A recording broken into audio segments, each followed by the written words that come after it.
पितामह सरसैया पर पड़े थे। आदि बिखरे हुए और वायुमंडल में पसरी हुई थी।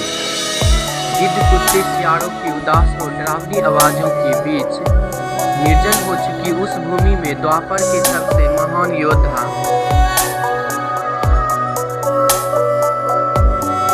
सूर्य के उत्तरायण होने की प्रतीक्षा कर रहे थे। अभी उनके कानों में एक परिचित ध्वनि सहज बोलती हुई पहुंची, प्रणाम पितामह, प्रणाम पितामह। भीष्म के सुख चुप होठ पर एक भरी हुई मुस्कुराहट लौटी और बोले, आओ देवकी नंदन कृष्ण, स्वागत है तुम्हारा। और बोले, आओ देवकी नंदन कृष्ण, स्वागत है तुम्हारा। मैं बहुत देर से तुम्हारा ही स्मरण कर रहा था। अब तो यह भी नहीं भूल सकता कि कैसे थे आप। चुप रहे, कुछ संवाद है, कुछ कहोगे सब? बड़े आए हो आप। शरीर छोड़ने के पूर्व शरीर छोड़ने के पूर्व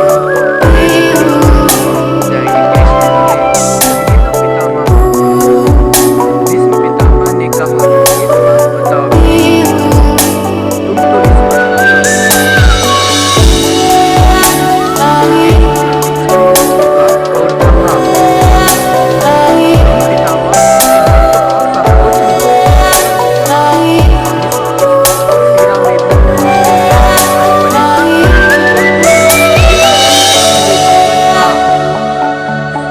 स्वयं कभी आकलन नहीं कर पाया हूँ कृष्ण। संभवतः नहीं जानता कि अच्छा रहा या बुरा रहा, पर अब तो इस धारा से जा रहा हूँ कन्हैया। अब तो ठगना छोड़ दो। कृष्ण भीष्म पितामह के थोड़ा करीब आए और उनका हाथ पकड़कर बोले, कहिए पितामह, क्या पूछना चाहते हैं आप? भीष्म पितामह बोले, एक बात बताओ कन्हैया, इस युद्ध में जो हुआ वो ठीक था क्या? कृष्ण ने कहा, किसकी ओर से पितामह? पांडवों की ओर से या कौरवों की ओर से? भीष्म पितामह ने कहा, कौरवों के कृत्यों पर चर्चा का तो अब कोई अर्थ ही नहीं रहा कन्हैया, पर क्या पांडवों की ओर से हुआ वो सही था? आचार्य द्रोण का वध, दुर्योधन की जंघा के नीचे प्रहार, दुशासन की छाती का चीरा जाना, जयद्रथ के साथ हुआ विशेष छल, निहत्थे कर्ण का वध, सब ठीक था क्या? निहत्थे कर्ण का वध सब ठीक था क्या? कृष्ण ने कहा, इसका उत्तर मैं कैसे दे सकता हूँ पितामह?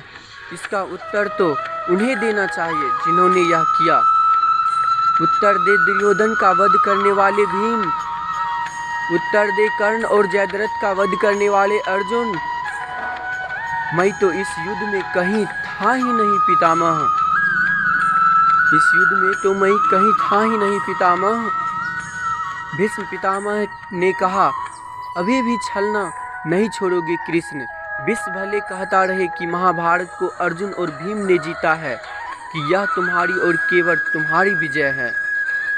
मैं तो उत्तर तुम्ही से पूछूंगा कृष्ण। भीष्म पितामह के इतना कहते ही कृष्ण थोड़ा गंभीर स्वर में बोले, तो सुनिए पितामह, कुछ बुरा नहीं हुआ, कुछ अनैतिक नहीं हुआ, वही हुआ जो होना चाहिए। भीष्म पितामह ने कहा, यह तुम कह रहे हो केशव? मर्यादा पुरुषोत्तम राम का अवतार कृष्ण कह रहा है। यह छल तो किसी युग में हमारे सनातन संस्कारों का अंग नहीं रहा। यह छल तो किसी युग में हमारे सनातन संस्कारों का अंग नहीं रहा। किसी संस्कारों का अंग नहीं रहा। कृष्ण ने कहा, इतिहास से शिक्षा ली जाती है पितामह, पर निर्णय वर्तमान की परिस्थितियों के आधार पर लेना पड़ता है। पर निर्णय वर्तमान की परिस्थितियों के आधार पर लेना पड़ता है। तो फिर क्या कहूँ पितामह, पर निर्णय वर्तमान की स्थितियों के आधार पर लेना पड़ता है। हर युग अपने तर्कों और अपनी आवश्यकता के आधार पर अपना नायक चुनता है। राम त्रेता युग के नायक थे, मेरे भाग में द्वापर आया था। हम दोनों का निर्णय एक सा नहीं हो सकता पितामह। भीष्म पितामह ने कहा, मैं कुछ समझ नहीं पाया कृष्ण। कृष्ण ने कहा, पितामह, रावण जैसा शिव भक्त होता था, रावण जैसा शिव भक्त होता था, तब रावण जैसी नकारात्मक शक्ति के परिवार में भी होती थी, तब बाली जैसे खतरनाक खलनायक भी इस परिवार में होते थे, तारा जैसी विदुषी स्त्रियां और अंगद जैसे होते थे। उस युग में खलनायक भी धर्म का ज्ञान रखता था, किंतु मेरे युग के भाग में कंस जैसे घोर पापी आए हैं, तो उनकी समाप्ति के लिए हर छल उचित है पितामह। पाप का अंत आवश्यक है पितामह, वह चाहे जिस विधि से हो। पाप का अंत आवश्यक है पितामह, वह चाहे जिस भी विधि से हो। भीष्म पितामह ने पुनः प्रश्न किया, क्या और यदि करेगा तो क्या यह उचित होगा? कृष्ण ने कहा, भविष्य तो इससे भी अधिक नकारात्मक आ रहा है पितामह। कलयुग में तो इतने भी काम नहीं चले, इससे भी काम नहीं चलेगा। वहाँ मनुष्य को कृष्ण से भी अधिक कठोर होना होगा, नहीं तो धर्म समाप्त हो जाएगा। सत्य एवं धर्म का समूल नाश करने के लिए आक्रमण कर रही हो तो नैतिकता अर्थहीन हो जाती है पितामह। तब महत्वपूर्ण होती है विजय, केवल विजय। भविष्य तो यह सीखना ही होगा पितामह। भीष्म पितामह ने पूछा, क्या धर्म का भी नाश हो सकता है केशव? सब कुछ ईश्वर के भरोसे छोड़कर बैठना मूर्खता होती है पितामह।